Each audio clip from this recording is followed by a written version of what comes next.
तुम्हें जागते हुए देखा ना तो मैं समझ गई, जामिन और अपने चचा के लिए परेशान खड़ी। Thank you. चाची जान, जामिन मेरा फोन नहीं उठा रहा। हाँ, मैं भी वकार को फोन कर रही हूँ लेकिन उनका फोन बंद जा रहा है। ऐसे भी क्या मसरूफियत कि उसे मेरा फोन उठाने की भी फुर्सत नहीं मिल रही। बेटा वो गाड़ी ड्राइव कर रहा होगा, इसलिए तुम्हारा फोन नहीं उसने पिक किया। और चाचू, उनका फोन क्यों बन जा रहा है? वकार की आदत का तो तुम्हें पता ही है, चार्ज करना भूल गई हूँ और क्या। लेकिन उन्होंने कहा था चाहे कितनी भी देर क्यों ना हो जाए मगर हम लोग रात को जरूर वापस आएंगे इंशाल्लाह। बस आते ही होंगे, परेशान नहीं हो। नहीं, वो असल में मामा ने जिस तरह रिएक्ट किया था मैं उसकी वजह से थोड़ी परेशान थी। मुझे अंदाजा नहीं था कि वो छोटे चाचा से इतनी नफरत करती है और कि वो चाचू और जामिन के हैदराबाद जाने पर इतना एतराज करेंगी। यू नो व्हाट चाची जान, शायद मुझे जामिन को रोक लेना चाहिए था, ना जाने देती मैं उसे। अरे बेटा, जामिन की आदत का तो तुम्हें पता ही है। इजाज ने इसरार किया होगा और उसे मजबूरन रुकना पड़ा होगा। बस आने वाला है, वो जैसे ही आता है ना मैं पकड़ के ना उसके कान खींचूंगी और तुम भी उसे जरूर डांटना।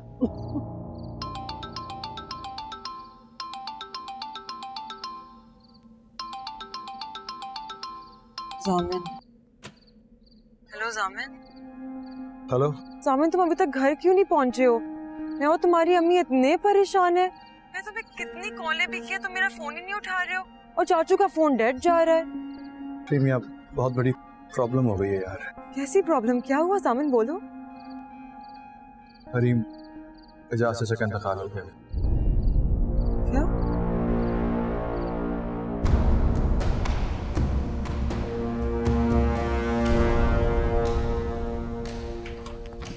मामा, मामा उठे। मामा। क्या हो गया भाई? आ गए हैं दोनों? नहीं। क्या हो गया? तुम क्यों इतनी परेशान लग रही हो? मामा, एजाज चाचा का इंतकाल हो गया है। क्या? जामिन की अभी कॉल आई थी, वही बता रहा था मुझे। लेकिन वो लोग तो शादी में गए हैं। जामिन ने ज्यादा तफसील से कोई बात नहीं की, बस यही कहा कि एजाज चाचा का इंतकाल हो गया है और कि वो लोग अभी नहीं आ सकते वापस और कि और क्या? चाचू को एक मैसेज भी दिया है। कैसा मैसेज? वो कह रहे थे कि हमें भी जाना चाहिए वहाँ। वकार का दिमाग खराब हो गया, हम क्या करेंगे वहां जाकर? मामा, जो भी है आखिर वो हमारे सगे रिश्तेदार थे, बाबा के छोटे भाई थे वो। तुम आधी रात को मुझे ये मत बताओ कि कौन हमारा सगा रिश्तेदार था और कौन नहीं। जब बाबा वापस आएंगे आप उन्हें क्या जवाब देंगे? तुम बाबा की फिक्र मत करो, मैं बात कर लूंगी। तुम जाओ, जाकर आराम करो अपने कमरे में, जाओ। और सुनो, मुन्नज़ा को भेज देना। जी।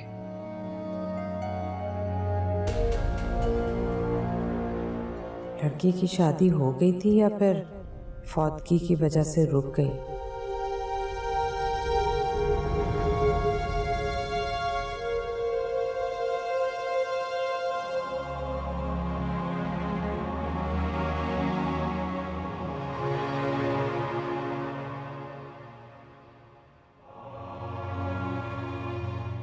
सहर बेटा, रुखसती का वक्त आ गया। अपने अब्बा को रुखसत। नहीं बेटा, मेरे बाबा कहीं नहीं जाएंगे। सहर बेटा, मेरे बाबा कहीं नहीं जाएंगे।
फरिश्ता आदमी थे एजाज भाई।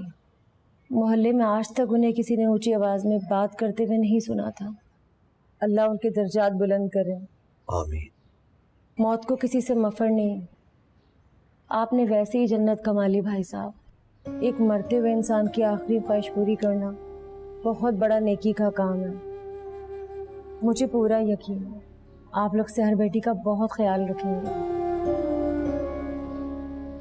जामिन बेटा, उसने रो रो कर अपनी हालत तबाह कर ली है। मैंने और मेरी बेटी ने बहुत कोशिश की मगर वो कुछ नहीं खा रही। तुम उसके पास जाओ, अब तो तुम उसके शौहर हो, तुम कहोगे तो वो खा लेगी।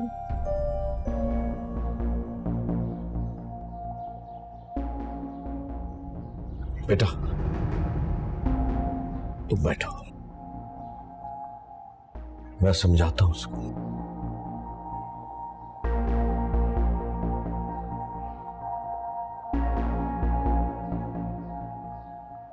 जामिन बिन माँ बाप की बच्ची है, उसका बहुत ख्याल रखना बेटा, उसे हमेशा खुश रखना।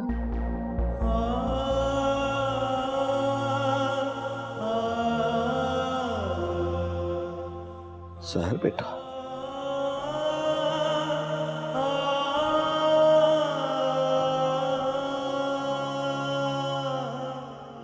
सब्र करो मेरा बच्चा, अल्लाह ताला की यही रज़ा थी। सब्र करो।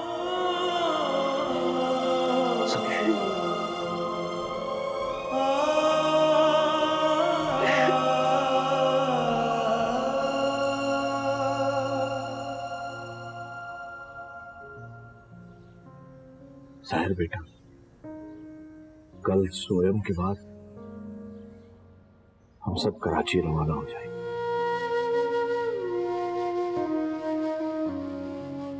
बेटा बस अपनी जरूरत की चंद चीजें और कुछ कपड़े रख लेना, बाकी सामान ले जाने की जरूरत नहीं।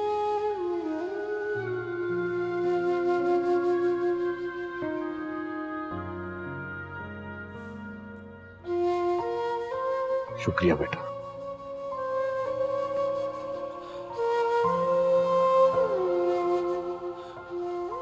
खाना खा लो। मुझे भूख नहीं है ताया।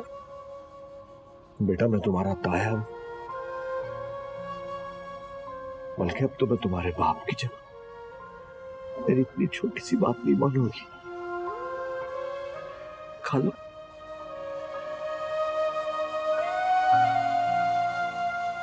खा लो।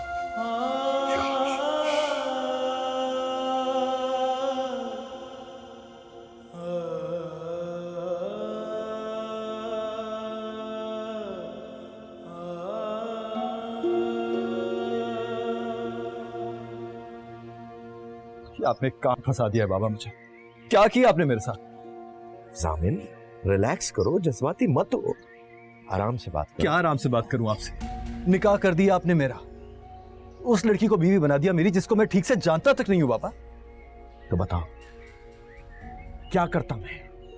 अगर अपने भाई की जान बचाने के लिए मैंने ये काम किया तो क्या गलत किया? बोलो, जवाब दो। आई एम सॉरी, मेरे पास आपकी इस बात का कोई जवाब नहीं। जामिन एजाज मेरा सगा भाई था, सगा।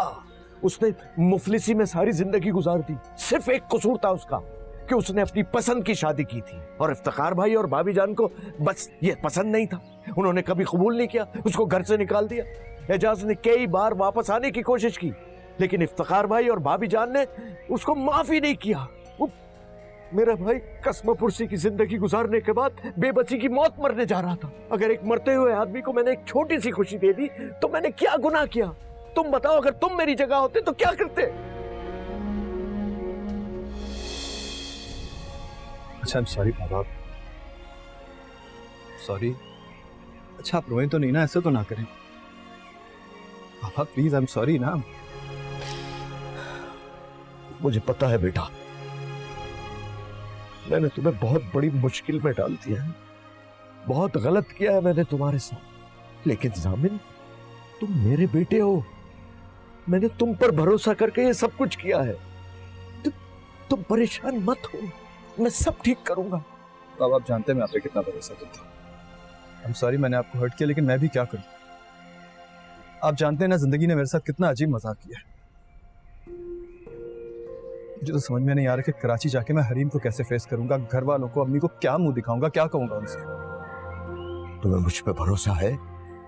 कौस बाबा, करता हूँ भरोसा आप पे, इसीलिए तो।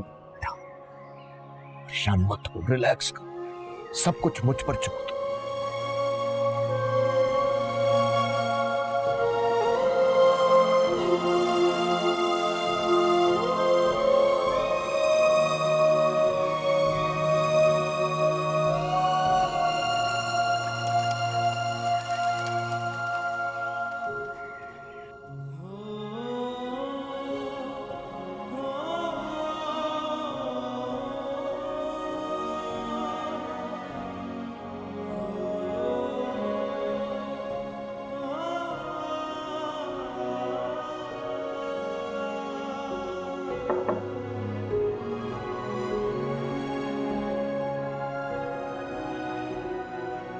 सामान लेने आए।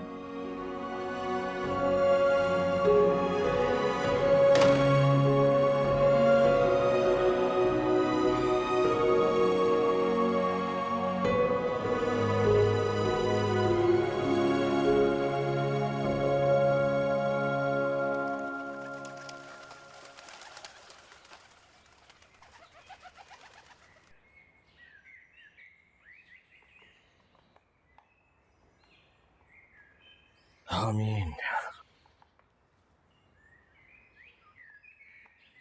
सहर बेटा, मैंने सोचा कराची जाने से पहले एक बार तुम्हें तुम्हारे वालिद की खबर पर ले जाऊं। फिर बाद में पता नहीं मौका मिले ना मिले, तुम्हारा हैदराबाद आना हो या ना हो।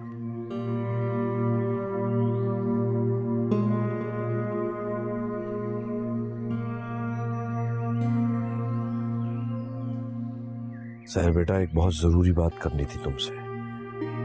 वो तुम्हारे घर में बात करने का मौका ही नहीं मिला। सहर बेटा, तुम मेरे मरूम भाई की निशानी हो, बिल्कुल मेरी बेटी जैसी हो, बल्कि मेरी बेटी ही हो। बेटा, अब तुम मेरी जिम्मेदारी हो।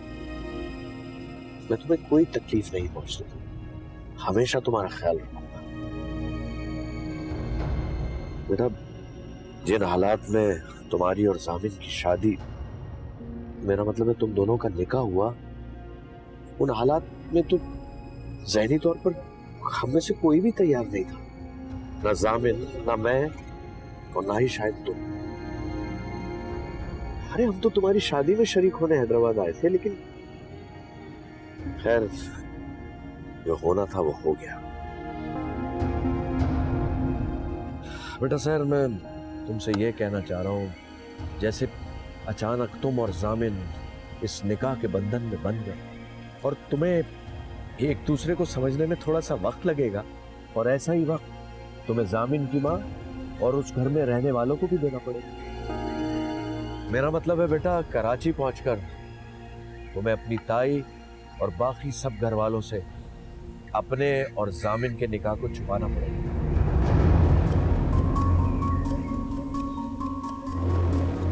मुझे गलत मत समझना बेटा, जिस तरह ये निकाह तुम्हारे और जामिन के लिए अजीब है, वैसे ही तुम्हारी मुनज़्ज़ा ताई और सारे घर वालों को भी अजीब लगेगा। ऐसे हालात में, ऐसे सिचुएशन में इंसान बहुत अजीब तरीके से रिएक्ट करता है।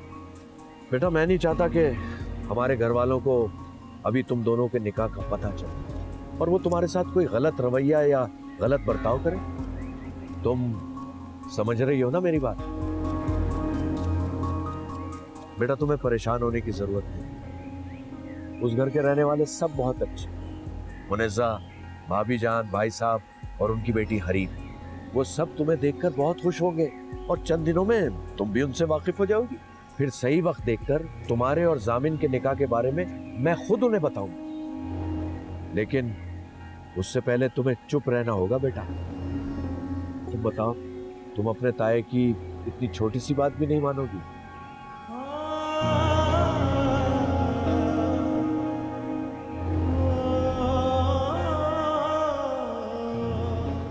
जी शाबाश बेटा, मुझे उम्मीद है कि तुम अपना वादा हर हाल में याद रखोगे। थोड़ा सा तो हक मेरा तुझ पे रहने दे पिया, झूठ मूठ ही सही पर अपना कहने दे पिया।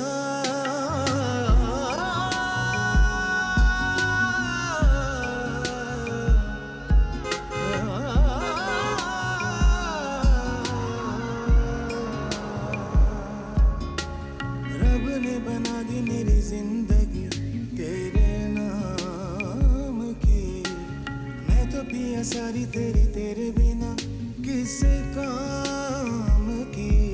कोई शिकवा करो पर बात करो, दर्द बांटने दो मेरे साथ रहो। अस्सलाम वालेकुम अरे चाचू। मेरी बेटी, कैसी है हरीम बेटा? मैं ठीक हूँ, आप कैसे हैं? ठीक हूँ।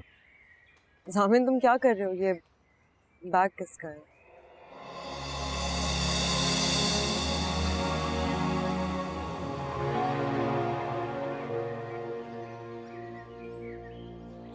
जामिन ये कौन है? हरीम बेटा, ये सहर है, तुम्हारे छोटे एजाज चचा की बेटी। ये हरीम है। सहर नाम सुना है लेकिन मिली नहीं थी। अस्सलाम वालेकुम। वालेकुम अस्सलाम। लेकिन आप यहाँ, आपकी तो शादी हो रही थी ना?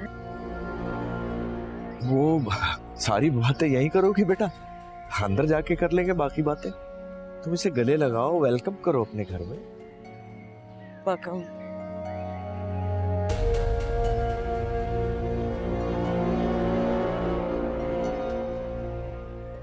चाचू उससे क्या हुआ? ये तो मुझसे मिले बगैर ही अंदर चला गया। नहीं, मेरे ख्याल से थक गया है, लॉन्ग ड्राइव से आया ना। चलो आओ बेटा। अशरफ, सामान लेकर आओ।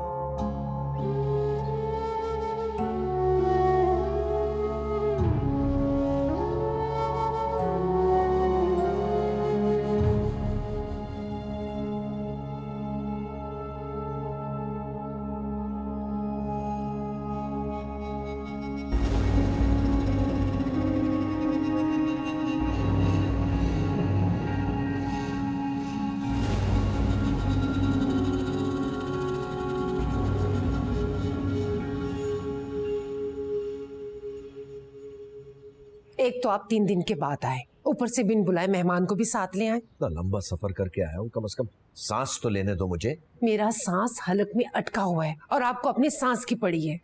मुझे ये बताएं, ये यहाँ क्या कर रही है? मेरे सगे छोटे भाई का इंतकाल हो गया है, ये उसकी वाहिद औलाद है।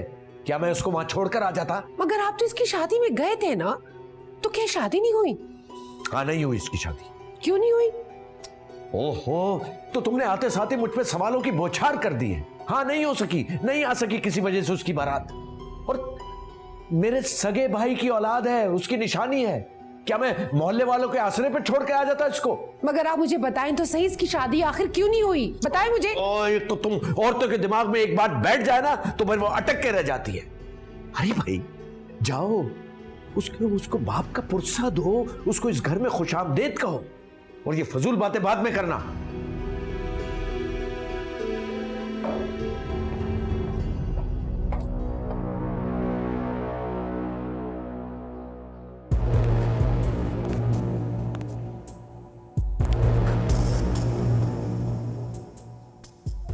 अस्सलाम वालेकुम। एजाज अहमद की बेटी हो? जी। इन्ना लिल्लाहि व इन्ना इलैहि राजिऊन। अल्लाह तुम्हारे बाप को गरी के रहमत करे। मगर यहाँ क्या कर रही हो?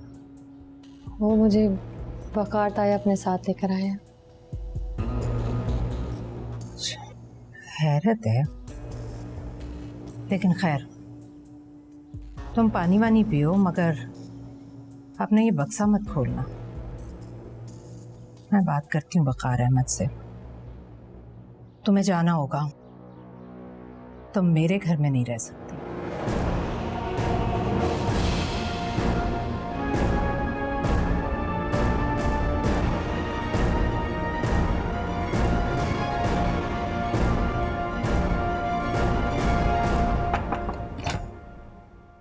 हेलो। हेलो, कैसी हो? मैं ठीक हूँ, तुम कैसे हो? ठीक। 3 घंटे की ड्राइव करके बहुत एग्जॉस्ट हो गया, वेरी टायर्ड। तुमने बाहर मुझसे हेलो क्यों नहीं कहा? कहा था, शायद तुमने सुना ना। नहीं कहा था जामिन, वरना तुम मुझे हेलो कहो और मुझे सुनाई ना दे, हो ही नहीं सकता। अच्छा, मेरा तो ख्याल है कहा था, लेकिन चलो अगर नहीं कहा था तो फिर कह देता। हेलो, कैसी हो? I am good, thanks.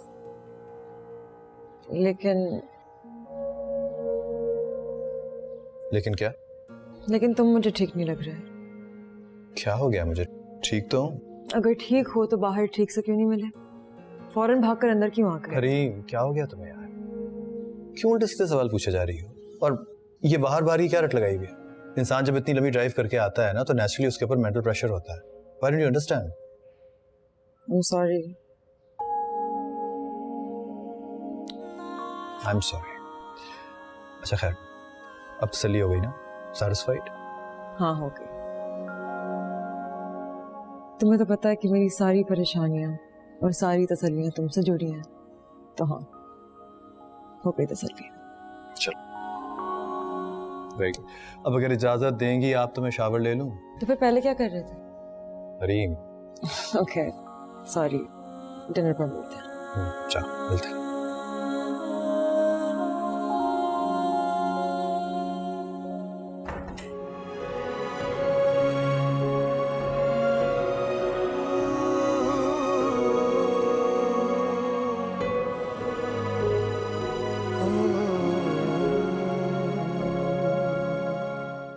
मुझे तुम पर बहुत हैरत हो रही है वक़ार अहमद। हैरत के साथ साथ मुझे गुस्सा भी आ रहा है। तुम मुझसे छुपकर हैदराबाद चले गए, बता देते तो रोक लेती, मैं मना करती जाने से। ये बात नहीं है भाभी जान। तो फिर क्या बात? दरअसल मैं आप बस वक़ार अहमद, छोड़ो। जो गुजर गई सो गुजर गई। तुम इस लड़की को मेरे घर क्यों ले आए, जबकि तुम्हें पता है कि इसके बाप ने मेरे साथ क्या किया था? सब खुदा का, मैं अब ऐसी काफिर दिल इंसान नहीं हूं जो एक मरे हुए इंसान की बुराइयां करूं। मैंने तो उसकी बेटी के मुंह पर उसके बाप के लिए इन्ना लिल्लाह भी पढ़ ली, दुआ भी कर दी, मगर वक़ार अहमद ये मेरे सब्र और ज़ब्त का इम्तिहान है। भाभी, मैं इस लड़की को अपने घर रहने की इजाजत नहीं दे सकती। भाभी अगर आप तहम्मुल से मेरी बात सुन लेंगी ना तुम मुझे सब्र और तहम्मुल का पाठ मत पढ़ाओ वक़ार अहमद। पूरी दुनिया में एजाज अहमद वो मौजू और इंसान है जिसका जिक्र आते ही मेरे तन बदन में आग लग जाती है, आग। इससे पहले कि तुम आग बुझाने वालों को बुलाओ, इस लड़की को कहीं और ले जाओ। मैं इससे एक रात भी अपने घर में गुजारने की इजाजत नहीं दे सकती। बस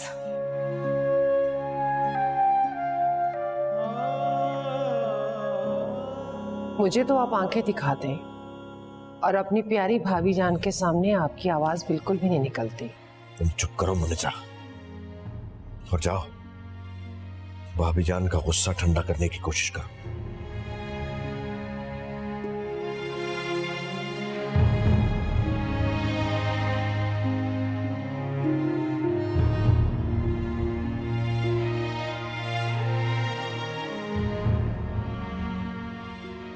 अस्सलाम वालेकुम।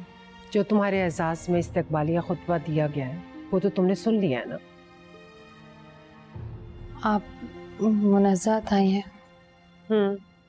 वही हूँ। आप प्लीज़ वक़ार ताया से कहें कि मुझे हैदराबाद वापस भेज दें। क्यों? वहाँ तुम्हारे मामू या खाला हैं? नहीं, कोई तो रिश्तेदार होगा ना, किसी का तो अता पता है तुम्हारे पास। यानी पीछे कुआं और आगे खाई।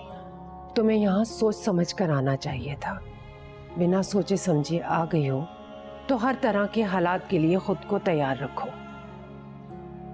मैं भाभी जान के पास जा रही हूँ उन्हें मनाने के लिए। अगर उन्होंने मेरी बात मान ली तो वो तुम्हें यहाँ रहने की इजाज़त दे देंगी। अगर मैं इसमें कामयाब हो गई तो ये मेरा पहला एहसान होगा तुम पर। वैसे एहसान गिनवाना मुझे अच्छा नहीं लगता और एहसान फरामोश लोग मुझे पसंद नहीं है।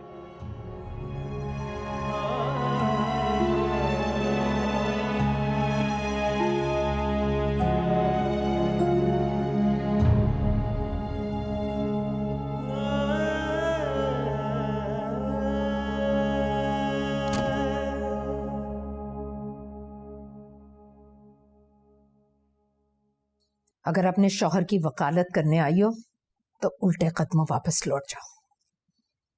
वो लड़की यहाँ नहीं रह सकती। मैं कब कह रही हूँ कि आप उसे रोक लें, लेकिन भाभी जान एक बार मेरी तजवीज़ तो सुन ले। कहो। सालों से आपने अपने अंदर नफरत और क्रोध को जमा किया हुआ है। कहते हैं ना, इस तरह नफरत और क्रोध इंसान को छलनी कर देता है। आपको इस नफरत की नकासी का रास्ता मिल रहा है और आप उस रास्ते पर पत्थर रखकर दोबारा से बंद कर देना चाहती हैं। मतलब? इजाज अहमद आपकी बहन का कातिल था और खुदा की कुदरत देखिए, आज उसी कातिल की बेटी आपके दरवाजे पे खड़ी है।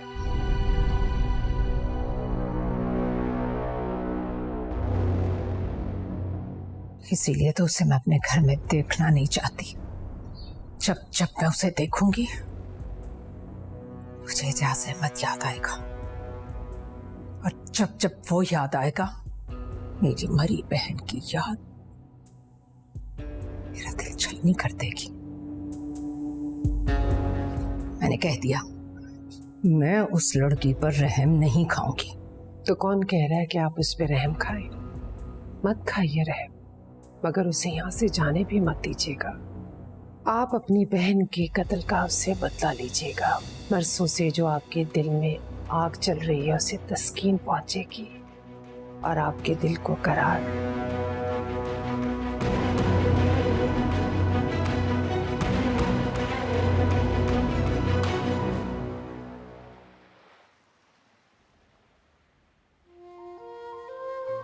तो ये है मेरा दतिया, जहाँ किसी ने मेरे मरे हुए बाप की ताज़ियत तक नहीं की मुझसे।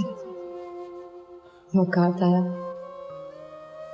ताया भी मुझे छोड़कर चले गए और जामिन तो ऐसे जैसे मेरी परवाह ही नहीं है। उन्हें तो कम से कम एक बार आकर मुझे पूछना चाहिए था। चलो। कहाँ? बंगले के पीछे जो कमरा है ना, वहाँ।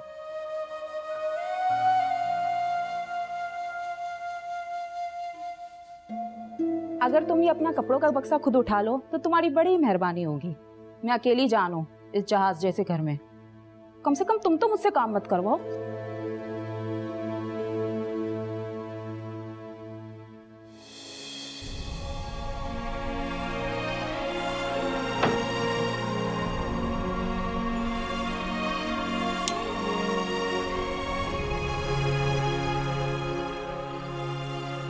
बड़ी बेगम साहिबा छोटी बेगम साहिबा का हुक्म है कि तुम घर के कामों में मेरा हाथ बटाओगी।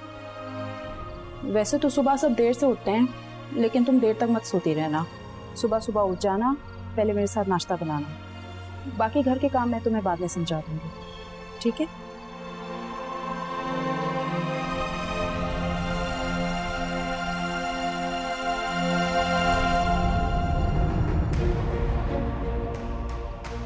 मेरे भाई को मरने से बचा लो, शहर से शादी कर लो। मेरे भाई ने अपनी जिंदगी में कोई खुशी नहीं देखी और मैं उसको इस बेसुकूनी मौत मरते नहीं देख सकता। तुम मुझे सब्र तहम्मुल का पाठ मत पढ़ाओ वकार अहमद। पूरी दुनिया में एजाज अहमद वो मौजू और इंसान है जिसका जिक्र आते ही मेरे तन बदन में आग लग जाती है, आग। वकार अहमद आपका निकाह शहर एजाज अहमद बिनते एजाज अहमद से हक में 50,000 रुपया गैर मुअज्जल अदा किया जाता है। क्या आपको ये लिखा कबूल? कबूल। बाबा क्या हुआ?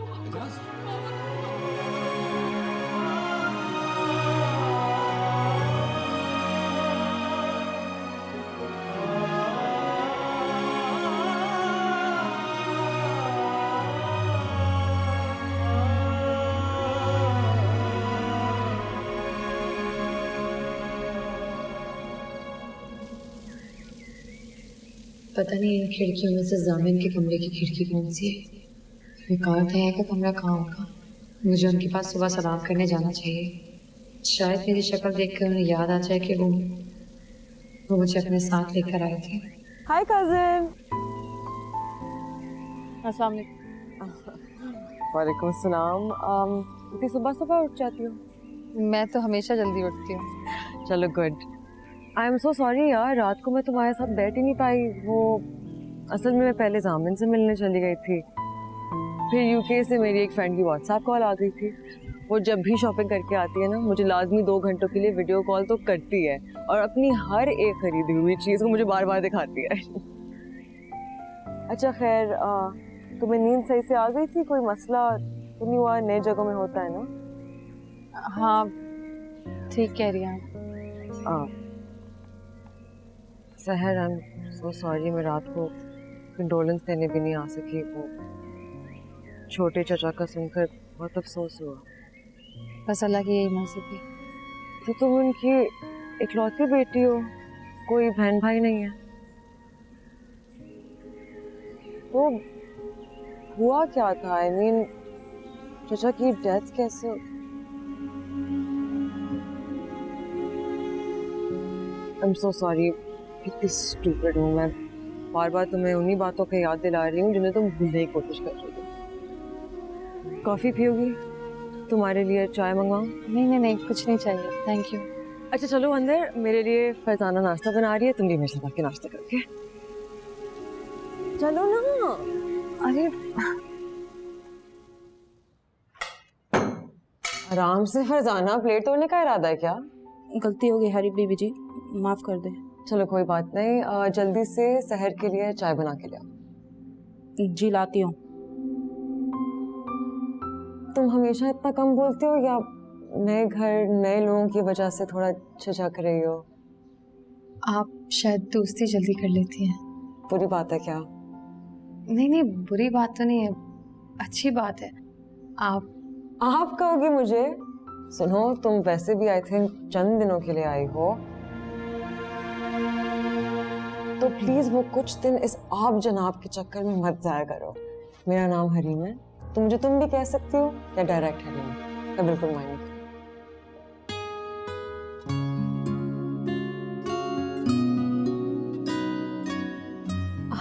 गुड मॉर्निंग जामिन। Good morning. अस्सलाम वालेकुम। वालेकुम अस्सलाम। तुम्हें क्या हुआ? खड़ी क्यों हो गई? मैं अभी आती हूँ।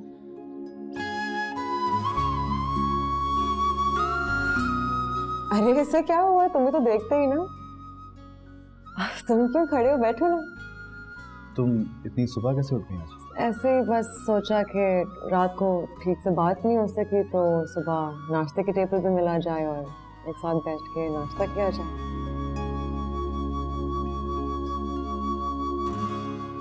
बड़ी बेगम साहिबा छोटी बेगम साहिबा का हुक्म था कि तुम मेरे साथ सुबह नाश्ता बनाओगी। मैं रोज रोज तुम्हारे लिए नाश्ते की ट्रे नहीं सजा सकती, समझी?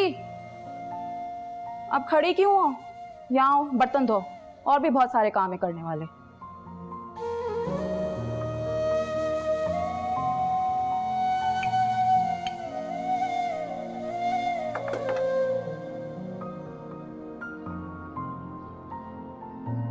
वैसे ये कितने दिन के लिए आई है? कौन?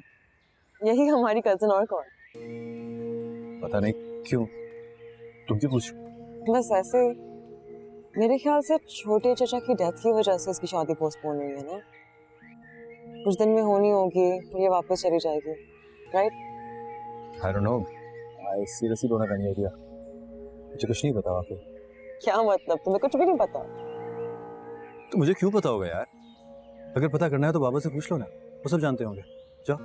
नहीं, इतनी भी कोई जरूरी बात नहीं है, जो भी होगा पता चल ही जाएगा। चलो शाम को मिलते हैं। ओके, अभी वेटिंग।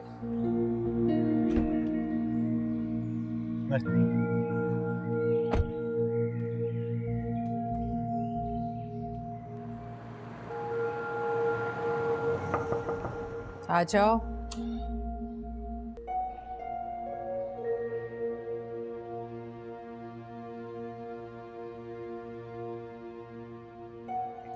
क्या बात है भाभी जान, आज आप कमरे से बाहर ही नहीं निकली?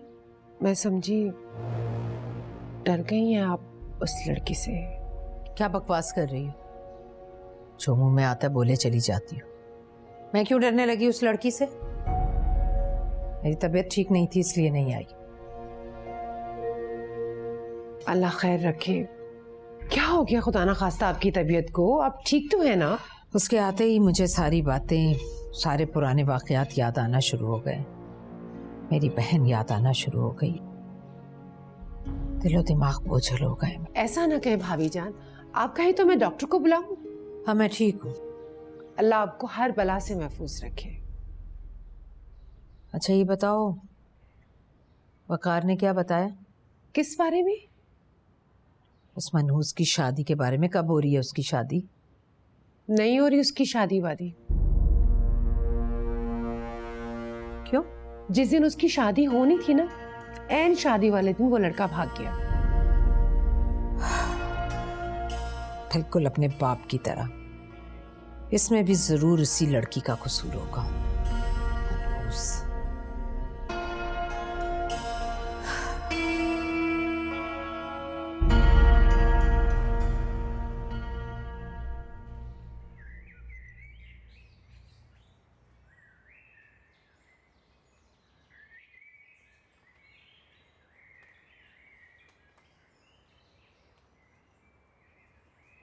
वाह, ठाठ तो मुलाहिजा हो मोहतरमा के। बड़ी शान से बैठी हो। अस्सलाम वालेकुम। माना कि तुम यतीम मस्कीन हो, लेकिन मेरी एक बात गौर से सुनो। ये मेरा घर है, कोई यतीम खाना नहीं। अगर तुम्हें यहाँ रहना है तो अपनी हद में रहना होगा। रुको, जब तक मैं कहूं ना तुम मेरे सामने से जाओगी नहीं। अच्छा ये बताओ, दुल्हा क्यों भागा तुम्हारा? तुम्हारा किसी से चक्कर था या फिर उसका? मैं तुमसे कुछ पूछ रही हूं, मुंह में जबान नहीं, या फिर बताना नहीं चाहती तुम? आपकी बात अगर खत्म हो गई है तो मैं जाऊं? दफा हो जाओ।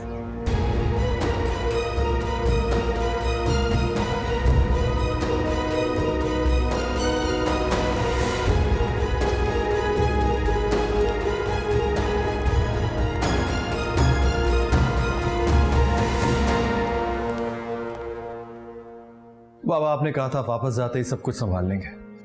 क्या हो रहा है मेरे साथ? ये सब कुछ क्यों हो रहा है? क्या हुआ है? किसी ने तुमसे कुछ कहा है क्या? हरीम बाबा इतने उल्टे सीधे चुपते हुए सवाल कर रही है मुझसे कि मुझे कुछ समझ में नहीं आ रहा कि मैं क्या जवाब दूं। बाबा मैंने आज तक उससे कभी कोई बात नहीं छुपाई, कभी झूठ नहीं बोला, लेकिन ये बात। बेटा प्लीज मुझे थोड़ा सा वक्त दो, मैं सब हैंडल कर लूंगा। इफ्तिखार भाई वापस आने वाले हैं, मैं सब संभाल लूंगा। तुम रिलैक्स रहो प्लीज। भाई आपके लिए इतना आसान होगा? हाँ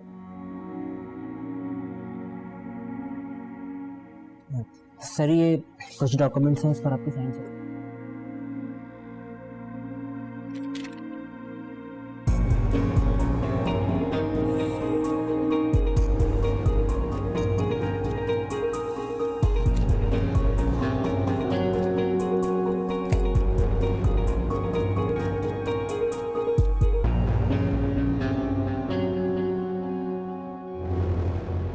हाय कजन, कैसी हो? क्या करती रही पूरे दिन? कुछ भी नहीं, बस घर के काम। मैंने सुना तुम्हारी शादी पोस्टपोन नहीं कैंसिल हो गई। किसने बताया आपको? चाची जान गए और उन्हें चाचू ने बताया। खैर मैं समझ सकती हूँ, शादी हर लड़की की जिंदगी का एक टर्निंग पॉइंट होता है जिसके बारे में हर लड़की सेंसिटिव होती है।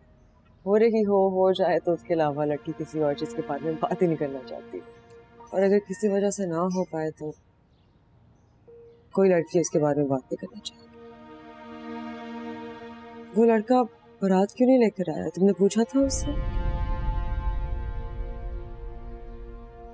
एक मिनट, तुम उसे जानती तो थी ना, उसे मोहब्बत करती थी? मैं उसे नहीं जानती थी। आप अगर माइंड ना करें तो मुझे कुछ काम है, मैं आती हूँ। क्या मतलब? एक मिनट रुको सहर, सहर रुको, क्या मतलब? तुम उसे जानती नहीं थी और उससे शादी करने को तैयार थी? क्या अभी भी ऐसे लड़कियां होते हैं जो शादी की रात ही एक दूसरे की शक्लें देखते हैं? मैं तो जहर खा के मर जाती अगर मेरी ऐसी शादी हो रही होती। जिसे आप जानते ही ना हो, आप उसके साथ अपनी पूरी जिंदगी कैसे गुजार सकते हैं? हरीम, आपके इस बड़े से घर के बाहर मुझ जैसी हजारों लड़कियां जिन्हें बचपन से ही चुप रहना सिखा दिया जाता। समझ लीजिए कि हमारी गुट्ठी में ये बात डाल दी जाती है। अब आप इसे हमारी मजबूरी समझिए, आदत समझिए या फिर लाइफस्टाइल। जो भी हो, मैं तो चुप नहीं रह सकती, और ना ही मैं किसी ऐसे इंसान से शादी करने का तसव्वुर कर सकती हूँ जिसे मैंने कभी देखा ही ना हो, जिसे मैं जानती नहीं हूँ। तो फिर आप जरूर किसी से बहुत मोहब्बत करती होंगी। ऑफ कोर्स, जामिन से। मैं उसी को जानती हूँ, वही मेरी मोहब्बत है, और पता है मैं उसके अलावा किसी और को जानना भी नहीं चाहती। वही मेरा बेस्ट फ्रेंड है, मेरा कजिन, मेरा मंगेतर और मेरा होने वाला हस्बैंड भी।